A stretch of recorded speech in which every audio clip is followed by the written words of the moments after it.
सरकार पक्षर समुद्र मध्य जलजीव सुरक्षा को दृष्टि रखी रिंग जाल व्यवहार को निषेध कर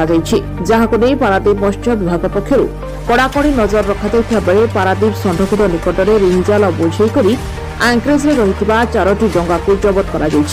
विभिन्न स्तर खबर पाई डंगागुड़िक जबत कर पारादीप मत्स्य विभाग अधिकारी सूचना देते तेबे एने जबत होता डंगार मालिक सहित मत्स्यजीवी मैंने नेहरू बंगला माछधरा बंदर रही मत्स्य विभाग ऑफिस निकट में एकजुट हो प्रतिवाद कर मालिक अभियोग अनुसार मत्स्य विभाग पक्षर अप्रशमूलक भाव डंगागुड़िक जबत कर अभियोग होती तेबे जबत होता डंगागुड़िकर कागजपत्र ठीक नथिबा नै मत्स्य विभाग अधिकारी करथिबा बेले एहाको अस्वीकार करिसेंती डंगा मालिक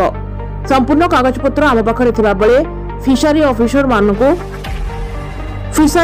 आम मानक न जणै डंगा नै आस्तिबा नै अभियोग आनिबा सहित विभिन्न डंगा रिंग जाल व्यवहार करुथबा बेले आम डंगा आंकरेज करि रहितबा समय कोन पाए फिशरी विभाग पक्षर आम डंगा को जबत करा जायछि बोली पालटा अभियोग आनिछंती। ब्यूरो रिपोर्ट न्यूज अभी तक।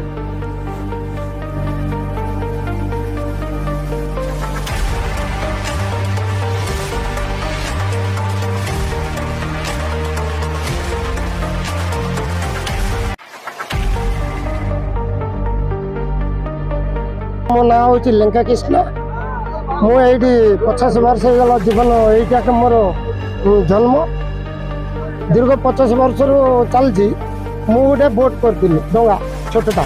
ये मो ना लाइसेंस अच्छी मो गोटे बोट अच्छा डंगा पर लेखा अच्छी लाइसेंस पड़ी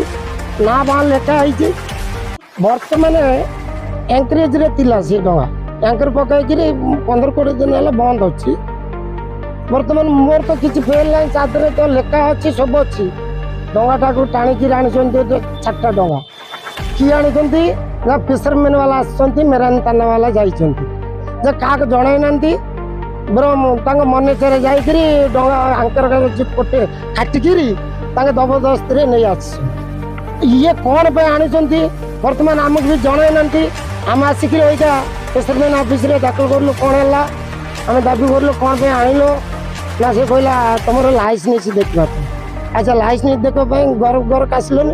देखी था घर घर आसता बुझी था ये डंगा कार से डंगा कार और लाइसेंस है ना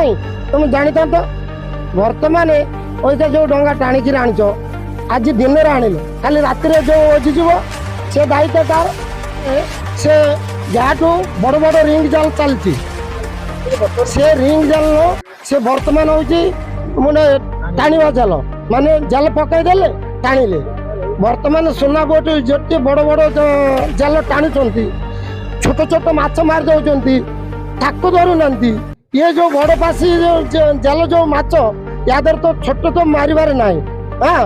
गरीब लोक बचाटा बर्तमान नहीं आस जन आमको आनी था डंगा टाणिकी आनी था कि ना बर्तमान मो डंगाटा वैसा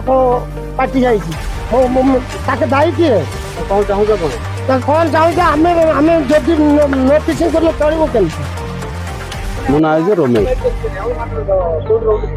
आम षंढकूद रोज पिछी जो फिशरमैन आसिक आम 10-15 दिन होगले एलाउंस करते आम डंगा पिछी न जाकर बंद बंद होगले जो आज आसिक